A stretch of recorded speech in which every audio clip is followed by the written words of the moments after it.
I'd like to call the Macomb City Council Committee of the Whole to order, please, if the clerk would call a roll. Mike Wayland. Here. John Vajezi. Here. Annette Carper. Here. Tom Cook. Gail Carper. Here. Tammy Lee Brown Edwards. Here. Dennis Moon. Here. We have 6 present. We have a quorum. Thank you. Under the public comment section of tonight's agenda, I'd like to remind citizens wishing to address the City Council will be limited to 3 minutes and are asked to be brief and concise in making their remarks. Madam Clerk, you have I a have written? one, just Okay, go one. ahead.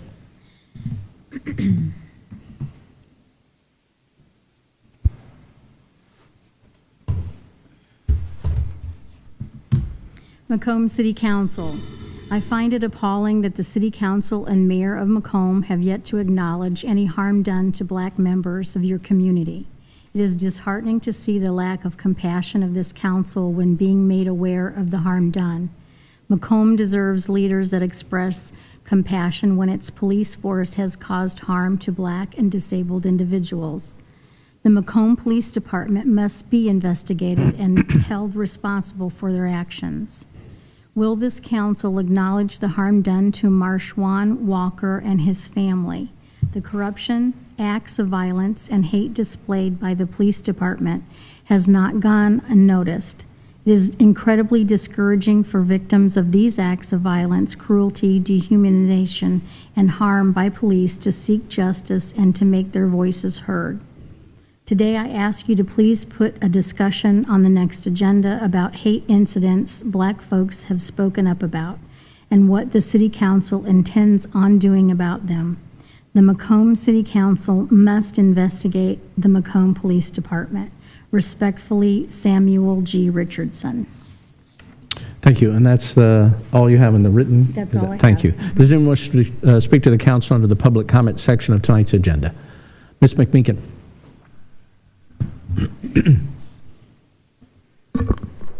Heather McMeekin, Macomb, Illinois, on behalf of the Racial Justice Coalition. A few weeks ago, the members of the Macomb City Council were asked to wear a Black Lives Matter button in public for 30 days in solidarity with the members of our Black community. The Racial Justice Coalition of the Democratic Women of McDonough County wishes to acknowledge and thank the members of the Macomb City Council who took those buttons and have kept to their promise to our Black community members. Wearing a Black Lives Matter button is not a hardship compared to the stress and marginalization suffered by those living without white privilege in our culture. When white community leaders make comments to members of the Black community and follow through, it demonstrates integrity to follow through with them, something our white society has too often failed to do. Other ways to show allyship with our Black community members is to acknowledge when the actions of those we pay to protect and serve them have harmed our Black community members. Over the past year, several cases of disabled Black community members harmed by the actions of our Macomb Police Department have been in the news, and we have asked for investigations. We have yet to hear how our police sent a disabled Black man to the streets of Chicago in the dead of winter on a one-way ticket without notifying his brother and guardian. Was this unacceptable situation ever investigated? Was anyone held accountable? How can we be assured as community members that actions were taken to ensure this doesn't happen again? We also have yet to hear any explanation as to why the Macomb police arrested and injured a Black disabled mom and how she became unconscious while in custody with no evidence of alcohol in her system whatsoever and was denied any medical care. We have yet to hear an explanation why a disabled Black child with mental health issues was denied an ambulance and medical personnel transported instead in the back of a police car. Please address these concerns. The victims and their families still await justice. Please do your jobs and investigate the Macomb Police Department and take actions to ensure these situations never happen in our community again. And that's from the Racial Justice Coalition. Thank you. Does anyone else wish to speak to the council under the public comment section? Go ahead.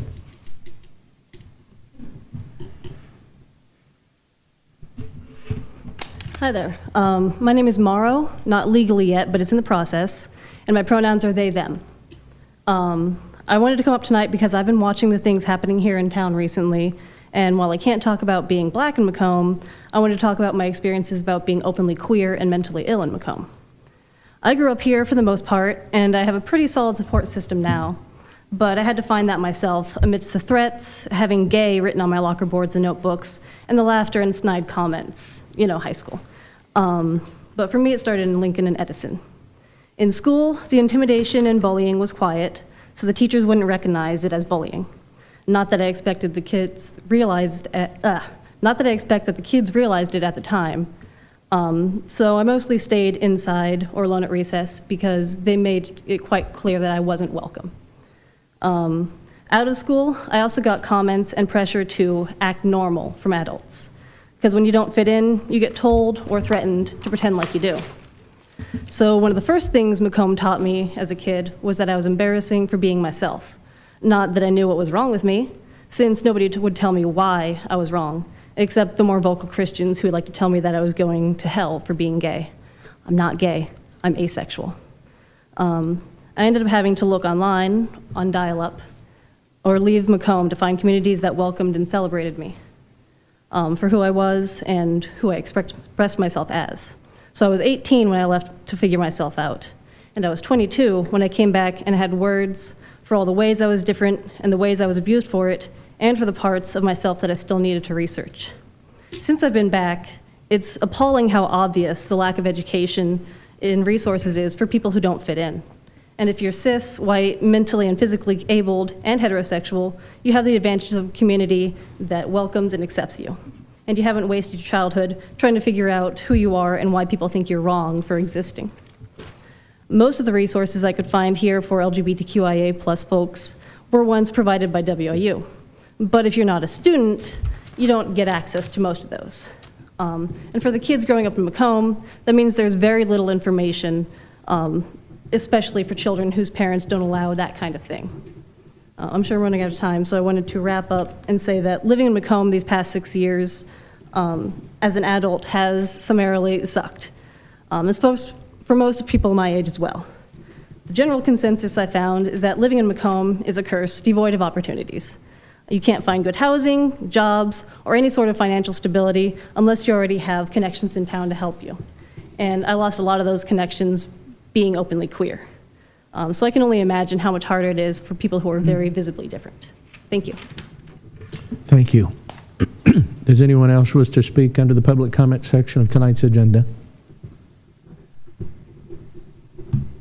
Already hearing none, we'll go on to item number 1. I'd like to ask Mr. John Bannon to come forward from the Community Development Office, and he has an introduction of our current Peace Corps intern. John. Thank you, Mayor Inman. We're thrilled this year to have a Peace Corps Fellow and graduate student at WIU. Caitlin Bridgman is originally from Sun Prairie, Wisconsin. She's here in Macomb pursuing her master's degree in community and economic development. She got her bachelor's degree in sociology from the University of Stevens Point, Wisconsin. And she's also served with the Peace Corps in the Republic of Moldova as a community and organizational development volunteer before joining us at City Hall. And I'd like to welcome her here. Again, we're thrilled to have her here. And she just wants to come up and say a few words. But again, she'll be here for the year, and we're thrilled to have her. Thank you, John, and thank you. I am so excited to be here in Macomb, and I'm looking forward to the opportunity to help out in City Hall, specifically at the offices for community development and downtown development. Thank you. Thank you, Caitlin. John, anything else? No. Again, we're thrilled to have her here, and if you saw her work service plan, you would know why. So thank you, Caitlin. Very good. Caitlin, we have a very long and rich tradition with Peace Corps Fellow Program. We're looking forward to our relationship with you. We've had very good luck with our Peace Corps program in the long term, so welcome aboard. Thank you. Item number 2, discussion on amending the original downtown renovation grant application for nostalgia decor and gifts located at 129 North Randolph Street to include tinting of the front and back door and windows on the front and east side of the building. There's a memorandum in your packet from the Downtown Development Director. She's not able to, the Downtown Development Director. She's not able to be with us this evening. John, could you go over her memorandum for us, please? All right. Thank you. Thank you, Mayor. To go over Downtown Development Director's memorandum, the City Council did approve a downtown renovation grant application for John and Laura Dively, on behalf of Nostalgia, in the amount of $4,096, which was 2/3 of the total project cost of $6,144. The project did receive a certificate of appropriateness through the Historic Preservation Commission process administratively. The applicant is seeking to do an additional work on the project. The total cost of this would be $1,432, and therefore the project cost covered by the city would be $954.67, pending council approval. The downtown renovation grant fund still has $7,954 left, and that money would be reserved on a first-come, first-served basis for the next available project. The competitive round would begin again in December, but again, those $7,954 are available for the next projects on a first-come, first-served basis, and so therefore, this project, or these monies for this project, still being under the maximum grant amount, would be eligible as long as they meet the council's, or as long as they receive council approval. But the costs are under the maximum amount. The project is in line with the Historic Preservation Commission recommendations. They're just basically tinting the windows to protect stock inside, and so it won't significantly affect any of the aesthetics. And I'm happy to entertain any questions, and the applicant, Laura Dively, is also here to answer any questions. Alderman Carper. Mr. Mayor, in the packet that came out, I see, wait a minute. In the packet that came out, I see the original application that they filed in, I think, March. Has there been an amended application filed? Obviously, I didn't prepare the application.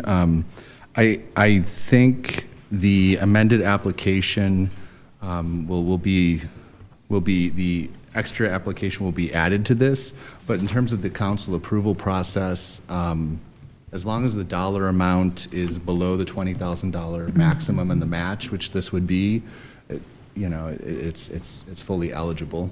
So we can amend that. Yeah, I'd like to see either an amended one or an addition made to the original one, so we keep track of the work and it's not as confusing. Because if all you see is the original one, it's hard to figure out what the extra is for.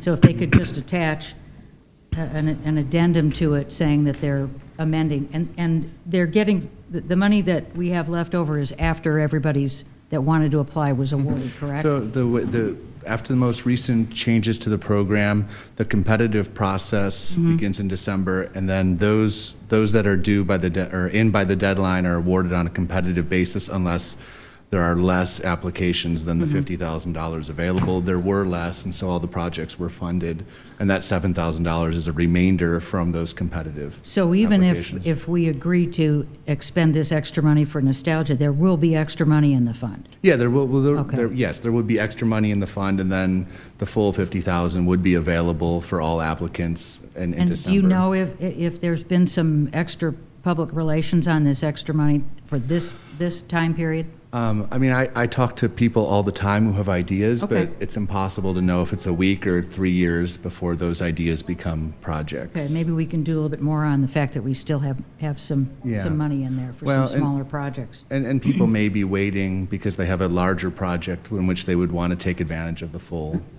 $20,000. Okay, thanks. Anyone else? Alderman Brown Edwards. I know you didn't prepare this, Mr. Bannon, but I was hoping that you can provide me an explanation of the remaining funds. So the remaining funds do not include the original funds that were granted, but is that correct? So their $50,000 is allocated for the downtown renovation grant program annually out of the TIF. And so we've spent $42,000 and change on applications that have already come in. So we have $7,954 left because we never received applications for that money. So we granted all of the applications that we received in the amount of $42,000, and we're just waiting If we had received additional, we would, but that's remaining out of the $50,000. But the original $4,000 is what I'm asking. Is that Oh. included in Yes. the 7, or that's not including that $7,000? No, that would The not. 7's already been used. That would not be included because we Okay. had already budgeted and allocated those funds as already expended. Okay, and then I think I have a question for the Diveleys. And I did read the memorandum. I'm just not sure the change of going from not tint, the original bid, to wanting tint for the addendum. Hello there. My Hello. name is Laura Dively with Nostalgia. Originally, we put in the bid for the windows. Well, let me explain this. A few years back, we had done the front windows, and then, trying to think what else.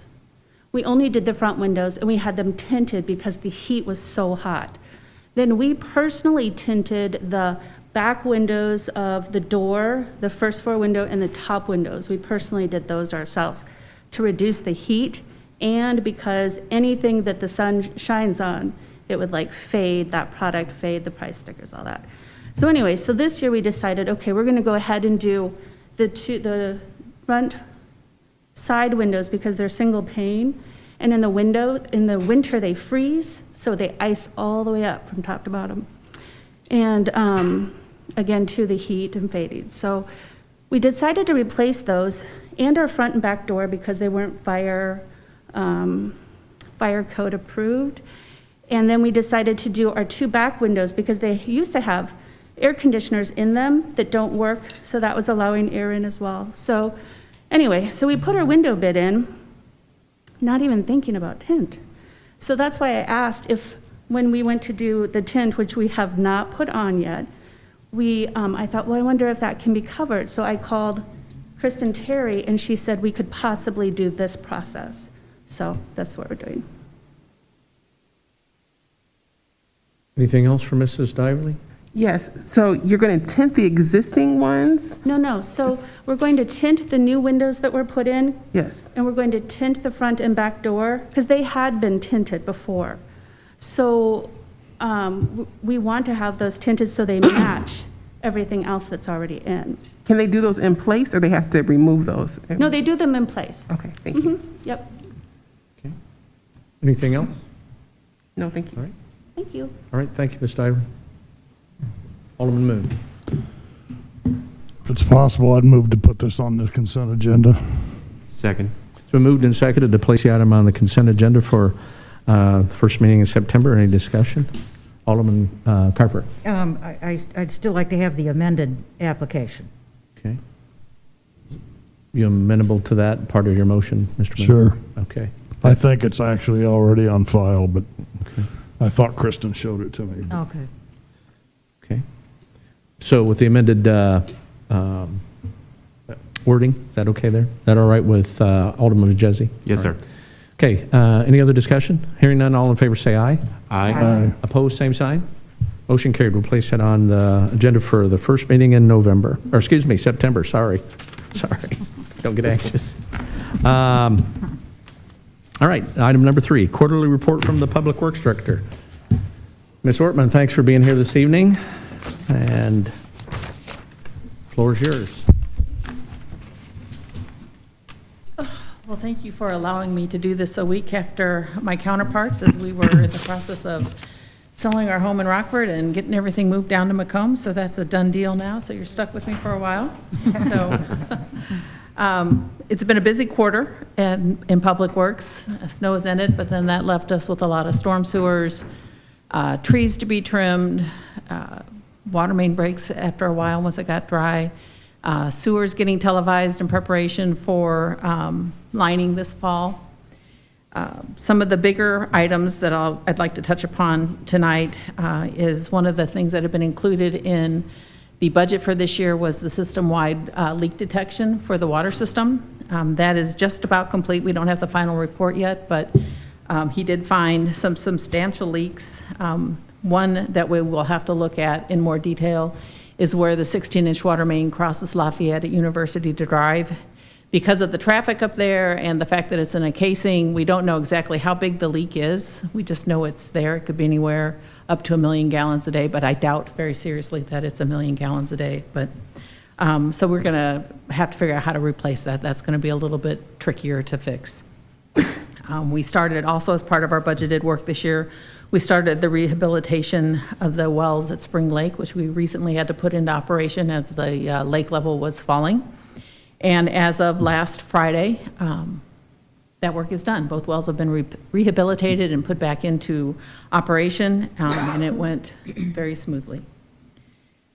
Street department, the big thing that we had going this year, in addition to storm sewers, is our tree planting grant. We got a grant for $5,000, and we planted trees on Chandler Boulevard, in the 400 block through 800 block of West Jefferson, East Calhoun, South Lafayette, South Johnson, Chandler Park, and Chandler Boulevard all received trees as a part of that grant. It was a $5,000 matching grant, and with the help of Skip Bowles, our forester, and Tim Howe, our retired forester, and Barry McVeigh, who is the Illinois State Forester located out at Argyle Lake.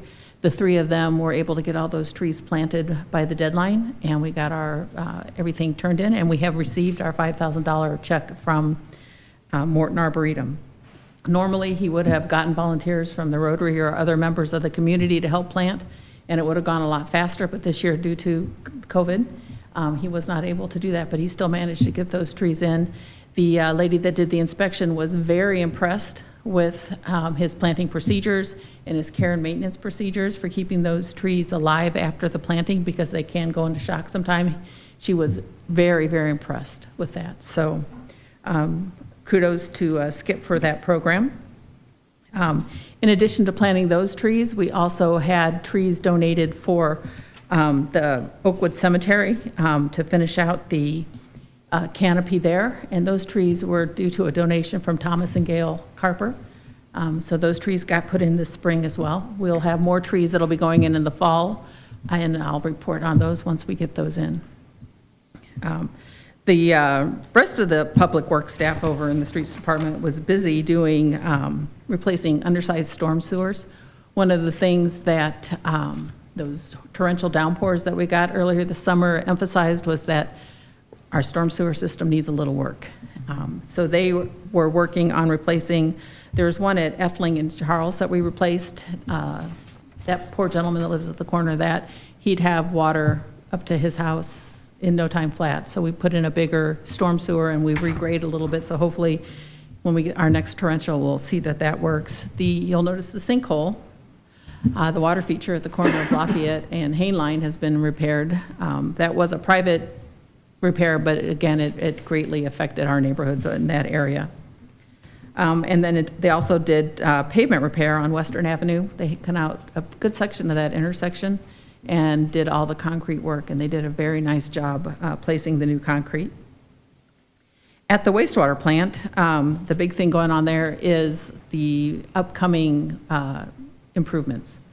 We just this week got our approved IEPA permit, so we're good to go as soon as we hear back from the Rebuild Illinois grant application that they're going to give us $3 million, and we won't have to spend any of our money, knock on wood.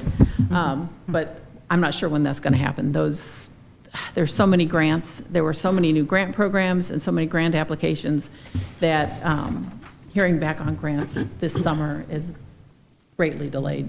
But we have that program, and then we also have a new well for the water plant that gives us backup capacity on our RO system.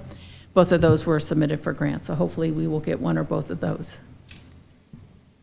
And Safe Routes to School project is done. You know, if we get the grass to grow, it will look really good. I thought Lavadier did a nice job. Our contact at IDOT contacted IMEG and asked them to submit that project for Contractor of the Year because they thought that Lavadier had done such a nice job on it. So that project is going to get submitted for that. And I think that's kind of all the highlights for us for this past quarter. If anybody has any questions, I'd be happy to take them. Alderman Carper. That undersized, wait, let me make sure I got it right. Undersized water, storm sewer, is that something we have all over town, or is that, ooh, really? It's one of those 100-year-old things It's, that, well, it's just, I think part of climate change is that instead of getting 4 inches of rain over longer periods of time, we are getting 2 inches of rain in an hour, and nobody's systems are designed to handle that. And nor do I think that the city of Macomb could afford to put in a system designed to handle that, because if you put in a system to handle something like that, it's going to create problems in between, because things will start to accumulate in there, and so then when it's time for a storm to come, the storm sewer could be clogged. So it's a balancing act. But, okay. yeah. So we're not the only ones with the Oh, problem? absolutely Well, that not. makes me feel a little bit. Absolutely not. Okay, thanks. Alderman Moon. What do we have to do on Western Avenue? The concrete at the intersection, I guess is it Western and Western where it turns there? Right. It was in pretty bad shape, so they cut it out, replaced, Because that put in. concrete's not that old. That is correct. I don't know why. Do you have any ideas? Yeah. Huh? There's been quite a bit replaced along Western Avenue. Yeah. I know they had to grind a lot. I didn't realize we'd replace No, it. this is not 3 years old. This is, what was done 5 or 6 years ago. Okay. Anything If else? we got a bad batch of concrete maybe, or poor workmanship with whoever put it in originally, I don't know who did it. We'll never so- know. Yeah, yeah. Anyone else? All right, thank you, Alice. Appreciate you. it. Appreciate the update. Item number 4, discussion on a new hire lateral transfer policy for the Macomb Police Department. This item was originally discussed at a Personnel Committee meeting. Chief, can you come up and give us an overview of the proposal? Yeah, Deputy Chief Burnham was at the Personnel Committee meeting and discussed it, and they thought that maybe we should bring it back here and discuss it with everybody and kind of what we were thinking. This is a proposal that was brought to us by members of the department that thought that this would be a good way for us to recruit trained officers. So we're kind of calling this the recruitment incentive, and that's what it is. It's a recruitment incentive. And so he put together this presentation, and I'll kind of go through this. If you look at the first slide there, the second slide, it talks about the number of officers that we've hired each year for the last 5 years. And it's been pretty consistent. What's not reflective there is if you know that we went from 26 down to 24. And you can still see the number of officers that are being hired. The next slide shows the officers that left the department and how many years they had on the department and where they went. So you can see it's anywhere from 2 to 8 years. We believe that if we can keep an officer for 8 years, we're going to keep them for 20. And that's kind of been our trend. And that's what we're hoping to do. The program goals is to recruit experienced officers from other departments. Those officers may have training that we're not going to have to pay for, field training officer, range officer, breathalyzer. The list could just be unlimited on the type of training that they would have when they came to our department, crisis intervention trained officers. And what this program would do, it'd allow officers to come in the department with up to 4 years of service. And that would be the max where we would bring those officers in. And you can see there where the difference in the pay.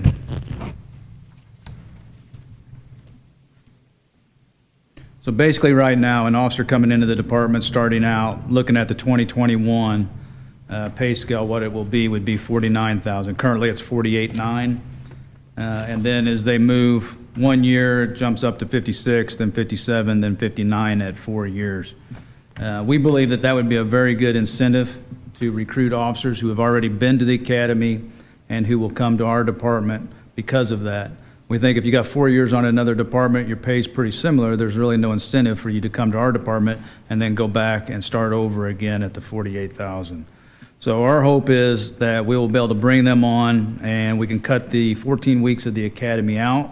And because they're already trained, we can cut down their field training time to approximately 10 weeks or less, which will put them on the street and assist us tremendously. Because currently, right now, from start to finish, we're looking at around 7 months or longer to get them through the academy, get them through the field training program, and get them on the street. So that's, if we have a vacancy when we hire, which generally that's when we hire, we're looking at 7 months of not having an officer on the street. And when, it wasn't so critical, really, when we were operating at 26 sworn, but when we're operating at 24 sworn, and all of a sudden I drop 2 officers, and then I have 2 go out on military leave, maybe 1 injured, we're talking that's a whole shift that I have to cover. So I think this will help us speed up that process of getting an officer on the street. Any questions or any comments from the Personnel Committee members that are here? Yes, Alderman Mr. Carper. We kind of went around and around on this because Chief Burnham was trying to convince us that this would be a cost saving. And I won't speak for Alderman Annette Carper or Alderman Brown Edwards, but I never did see a cost saving. So really, what's the benefit to Macomb of this program? Because it's going to cost a lot more money. Well, your cost that initial year is going to be, if you strictly just look at salary, you can look. If you hire an officer with 1 year on, your initial cost is going to be $6,700. Right. $6,700. If you get one that's got 4 years, you're talking $9,145. However, if that officer comes with training, then you're going to have to subtract that training off. And more than likely, if an officer has 4 years on the department, they're going to come with that whole list of training that he's got there listed, which is going to save the department several $1,000s of sending that officer to those training courses. For example, crisis intervention training is a 40-hour course. That's a week-long course. So, you're going to have some savings there. So this is not going to be a true cost, but then you do have the cost of year after year at that rate versus him going up through the progression. So you're not really going to save any money. What it's going to do is it's going to be a benefit to get an officer on the street right away. So then that's going to improve retention on the department, and it's going to take less stress. It's going to take a lot of stress off of the officers who are having to cover overtime to cover those extra shifts where the vacancies are at. What data do you have to say that it's going to improve retention? Well, I think anytime that you can not overstress the officers because they're not getting forced to work. And for a period of time there, when we were down 2 or 3 officers, we had officers getting forced every week. Supervisors getting forced shift after shift, and you got to work 16 hours straight. That hurts morale. Okay, but other than your anecdotal evidence, do you have Correct, some yeah, data that backs up retention Right, is better? and we started doing now when these officers leave, and I don't have the all the reasons why the officers left, but now we started a exit interview. So anytime an officer leaves, we're going to keep that data. So hopefully, eventually, a couple years from now, I'll be able to give you that data. I'll be able to tell you. So, but the you don't have rationales. anything now to No, back I up the can't. statement that this would improve retention? No, it's what we believe. Alderman Carper. Chief, would you please speak to, so our community understands the cost of training to train a new officer. So here under program goals, you note that the officers not have to go to the academy for 14 weeks. It's my understanding when that new officer comes in, the new officer is paid to go to the academy, correct? Yes. And then how much can you tell offhand how much that academy is? The academy cost us around $5,000. Now, depending on what the Training Standards Board's doing as far as reimbursements, we may get part of that back, may get half of that back. But they're going to be gone for that whole period of time. So they're gone those 14 weeks where we can't use them. So we're paying their salary. They're not considered manpower.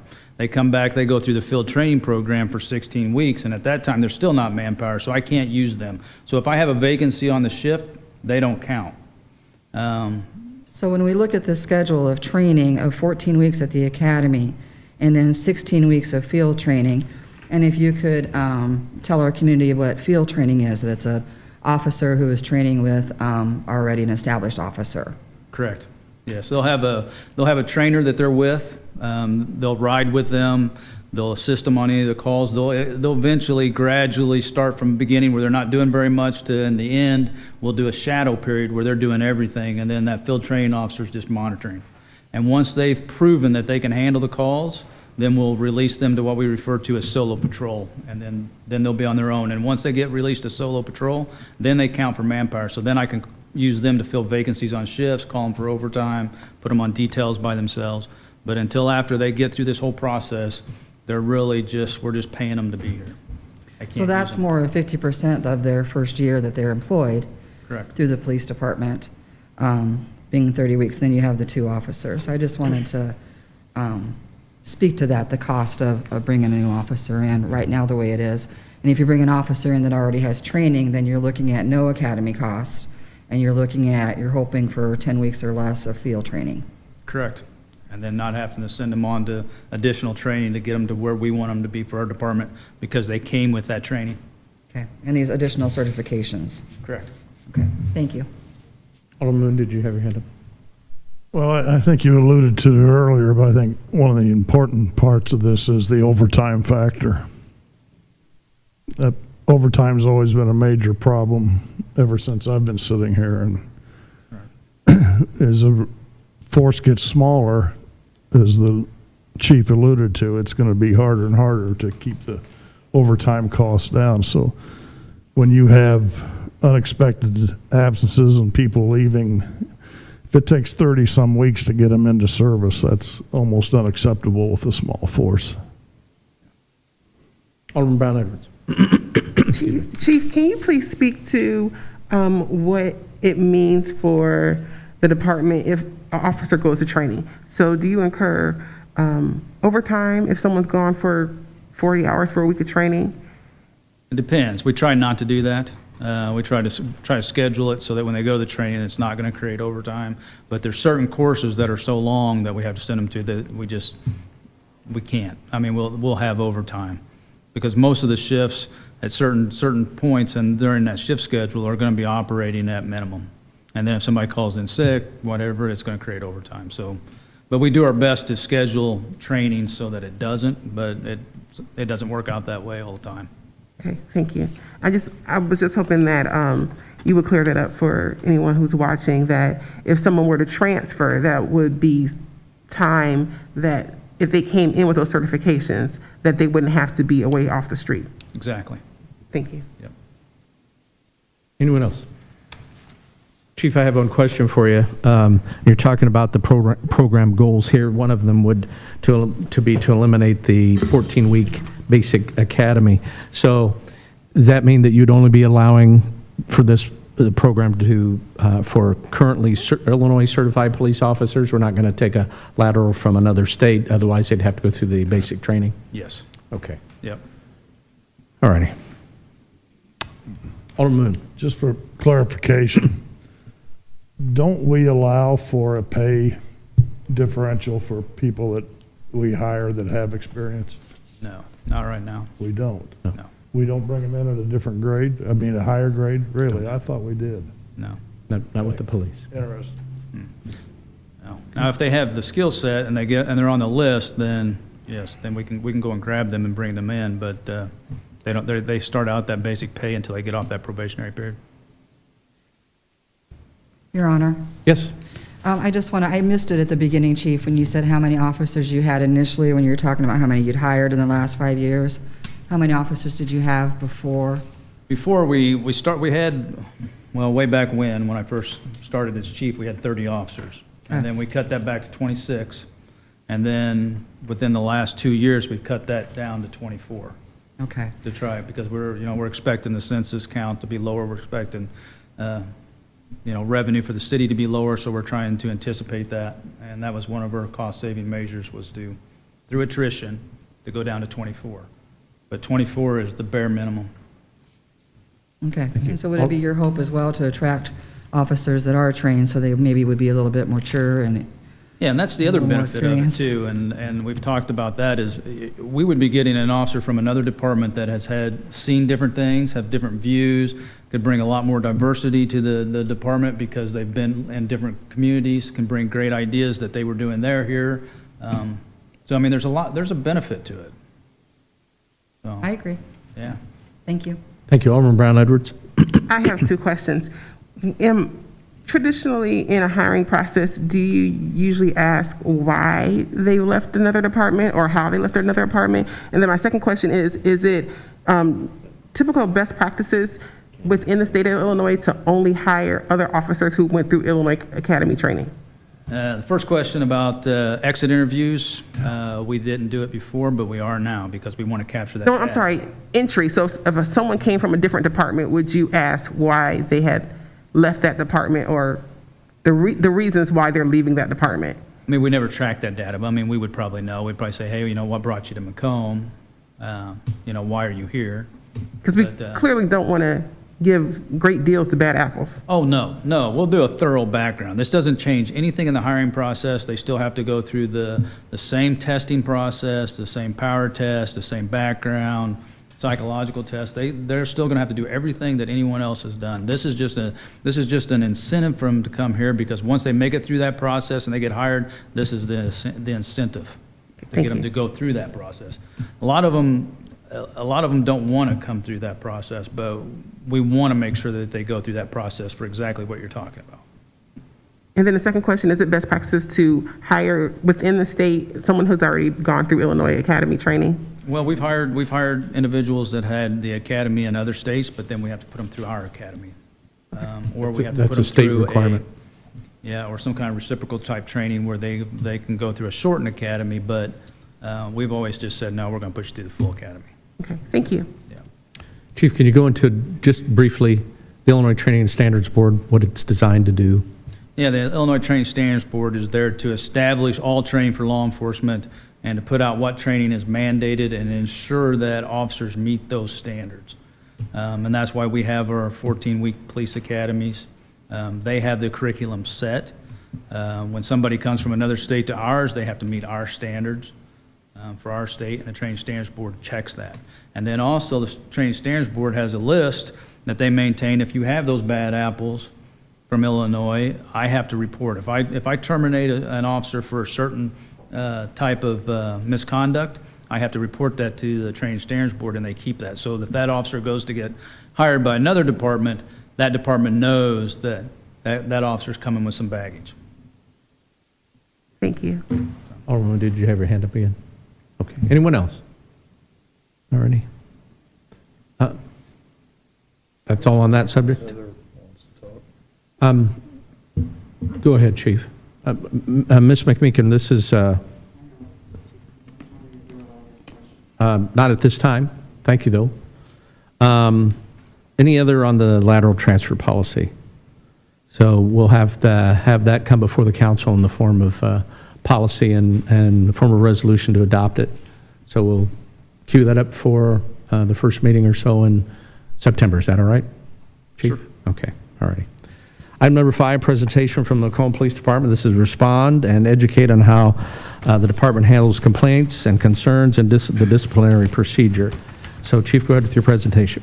Okay, to assist with this, we developed a brochure, and I gave everyone a copy there. And if you open up the brochure, the first page there is the process, and I'll kind of go down that process with you and talk you through this. But our intent is that we will put this brochure out for everybody to help clarify the complaint process and make it easier.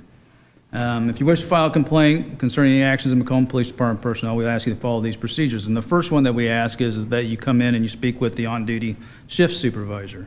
Because we have found that if you come in, you talk with that supervisor, more times than not, he's going to solve your problem, solve your complaint, and assist you with that. And it never gets to the point that you have to fill out a form and do a formal investigation into the incident.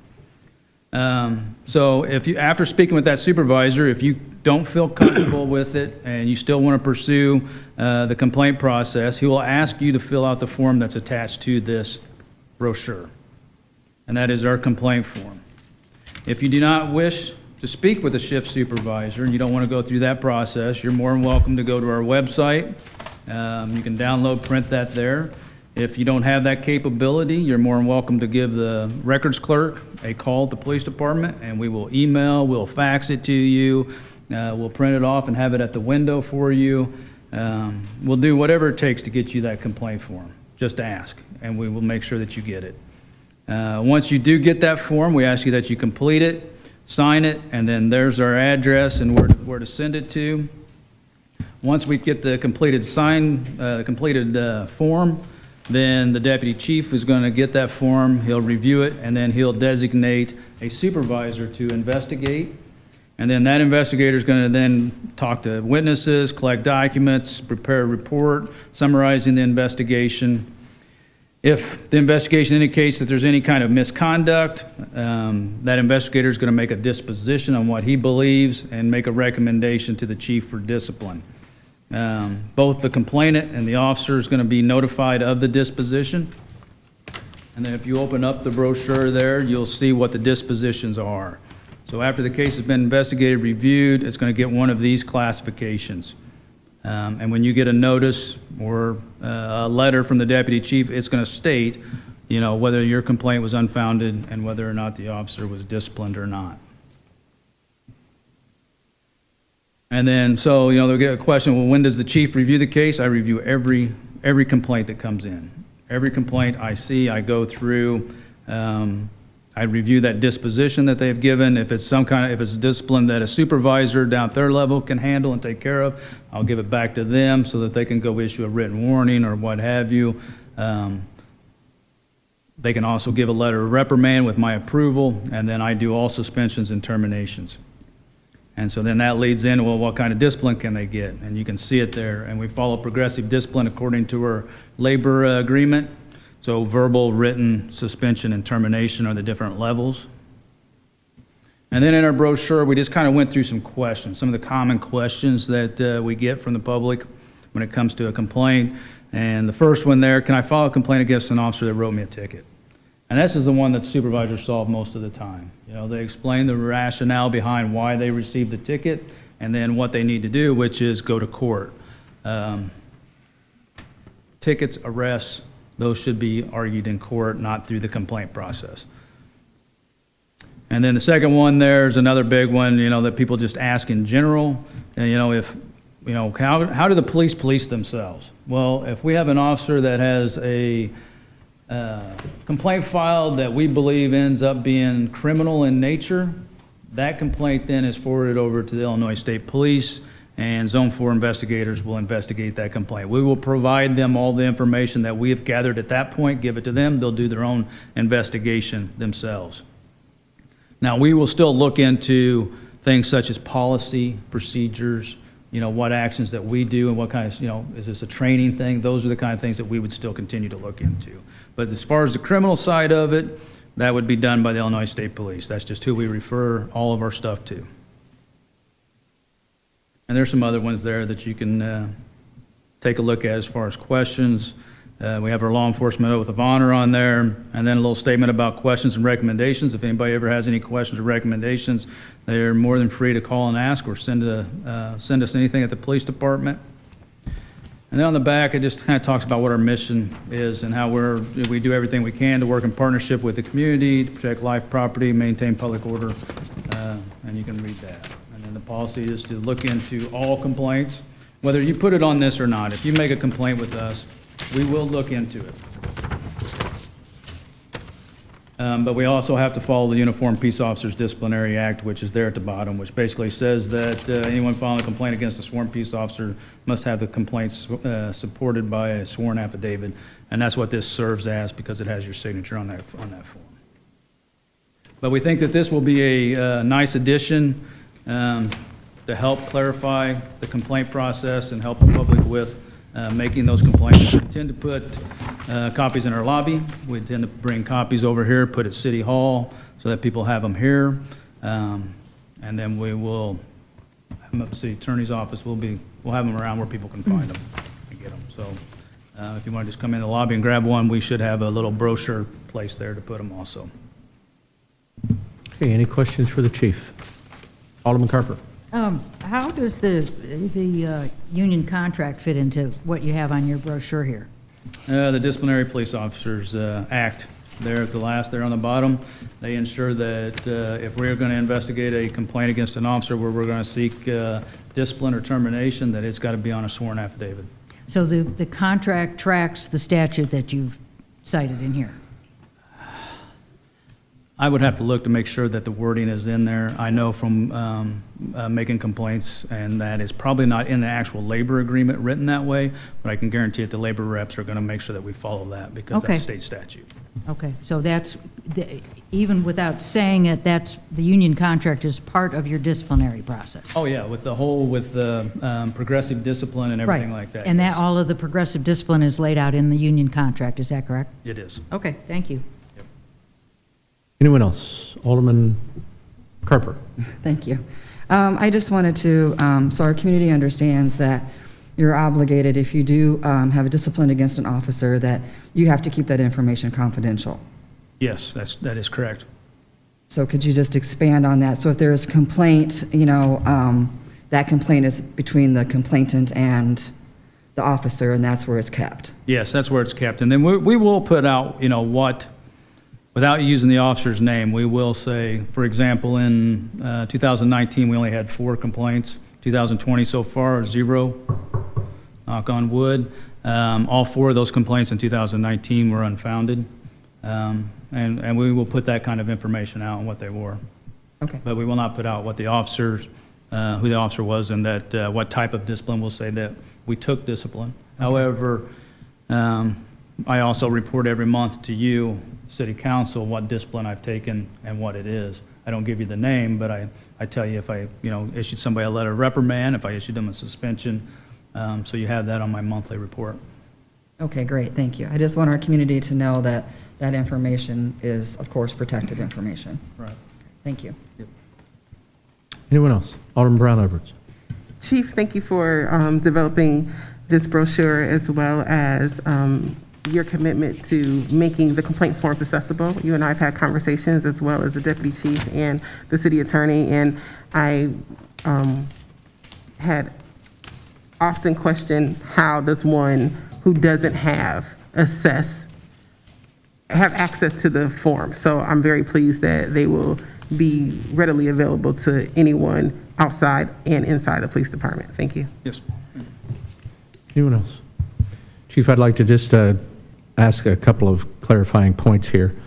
On the inside of the brochure, the first comment you make is a request to speak with the on-duty shift supervisor. That's not required, is that No. correct? Yeah, that's not And required. when you say speak, and you alluded to they come in, but that conversation could occur over the phone? Yes. Okay. And then could you describe a scenario where you would investigate a complaint without a signed affidavit? Oh, we're going to it doesn't matter what the complaint is. We're going to look into it. It's just whether or not I could get to that point where I could, say, suspend an officer without it. Because the officers we have to follow the disciplinary act. The officers have a right to face their accused. So help me with this scenario. I have a complaint against an officer. It's a substantial complaint, but I'm concerned about retribution. And I make my allegations to the shift supervisor of some very serious criminal conduct or some serious violation of policy, but I'm reluctant to sign a complaint. Is that supervisor, what are they under the obligation to do with that information? They would have to bring that to us. We would definitely look into that, and if we did develop the case outside of this individual, then we would proceed. Okay. Thank you. Yeah. Anyone else? Already? Hearing none? Appreciate your presentation, thank you. Thank you. Alderman Brown Edwards. Chief, to the mayor's point, I think, I know that this is probably just a rough draft of this, but I think for clarification, you may want to consider changing the language, because it does read as if, please follow the procedure listed below. It doesn't give you like an and or option. Okay, yeah, we can do that. We can make that a little bit clearer. That's what I was trying to do with the second one there, where if you don't want to speak to a shift supervisor, then the form's available. You can get it without speaking to them, but I'll make that a little bit more clear. And how someone would speak to one. Oh, yeah, phone, either way. Yes, thank you. Whatever works. We're going to do whatever we can to make sure that we serve the community and we don't have those complaints. Yes, sir. Thank you. Okay. Thank you, Mayor. Thank you, Chief. Sure. Item number 5, an update on the complete count census. Mr. Bannon, you had a complete count committee meeting today, and we're into the final month. We It's the end. The finish line is in sight. We are, hopefully or not, we're in a full sprint here. We are 1 month to go, so if anyone has not filled in the census, please do so. We've got Rocky masks, or census masks, on about 25 Rocky dogs around town. We'll have a selfie challenge, and we're going to give away some coolers, some gift cards, and some other census swag. That'll be coming out this week, so we're really excited about that. I've heard a lot of good feedback and chatter about the census masks, and I think encouraging people to either fill out the census or wear a mask is a good thing. We'll be giving some census t-shirts to local businesses around town so their employees can wear them. I think that'll be a really nice visual reminder. We handed out about 700 census bags to students at Spoon River, WIU, and to some of the landlords around town who have a lot of student rentals. So we're really happy about that. That's going to get some materials in the hands of students. We partnered with ESDA. Thank you to Edgar. We got a message out to a lot of the community who's on the emergency response network. So we're just trying to get the word out to as many people as we can. And we're going to be putting out sort of a fact a day on social media. So I would ask everybody, when those come out, Downtown Development City website, city social media, city Facebook, please just share those. The more we can share them, the better. There are different facts that are more relevant to different groups of people. So just sharing them and getting that word out, I think, is going to help us, get the word out to as many people. And like the mayor said, September 30th is the last day for self-response and non-response follow-up. So please fill out the census and encourage everyone to do the same. Thank you, John. Any questions for John? Okay, Alderman Brown Edwards. I don't have any questions for you, Mr. Bannon, but I was out walking this weekend, and I happened to have a clipboard, and no less than 3 people asked me if I was a part of the census. People were excited to possibly see an enumerator around. I wasn't one, but I was glad they were excited about that. Good. I was at the Multicultural Center, had an event last week, and they were passing out census t-shirts and bags, and it seemed like people were really taken to those, so I appreciate all your efforts. Thank you. Yeah, Rocio and Carl and everyone else at the MCC have been big supporters, and we really appreciate our partnership with them. They've been fantastic to work with.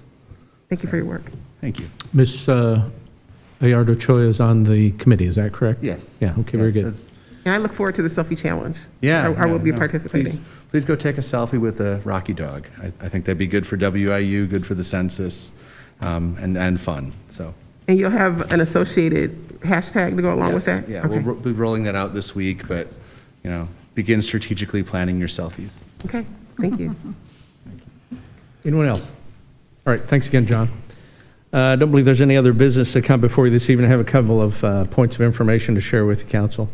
First of all, I'd like to let you know that we were recently, I'll spit that out again. We were recently asked, as part of our commitment to the Illinois Public Works Municipal Aid Network, IPMN, to provide support to the town of Oglesby, Illinois, last week, where they had suffered from damage from a tornado. As part of that mutual aid network, we agreed to provide support in the event of something like this. We were able to send 2 of our Public Works employees, Joe Medina and Mike DeWitt, along with a chipper and a truck up there for about 4 days. And they worked alongside another employee from the village of Hennepin in clearing storm debris. So the key takeaway here is that Joe and Mike both volunteered for that, time away from their families, and we want to applaud their efforts in volunteering. Had they not volunteered, we would likely not have been able to staff that. So able to do it in this case thanks to 2 of our employees who are very committed to providing service. So thank you to them. And then some latest numbers from the health department that were shared with me here during the meeting that I want to share with you. Since last Friday, there's been a total of additional 30 cases, positive cases reported. And cumulative positivity rating is 3.39. The 7-day rolling total, which is one of those matrix that Department of Public Health looks at for staging mitigation, things like that, we're at 4.96. So a lot of tests being administered. The positivity rating is reasonable, we'll say, so we're grateful for that. All the more reason with those active cases in the community, face mask, face mask, face mask. So, and appreciate your efforts in getting that information out and sharing it with the public and our business community. I don't believe there's anything else to come before you this evening. Would entertain a motion to adjourn. Motion to adjourn? Second. It's been moved and seconded to adjourn. Any discussion? Hearing none, all in favor say aye. Aye. Opposed, same sign. Motion carried. Meeting adjourned. Thank you.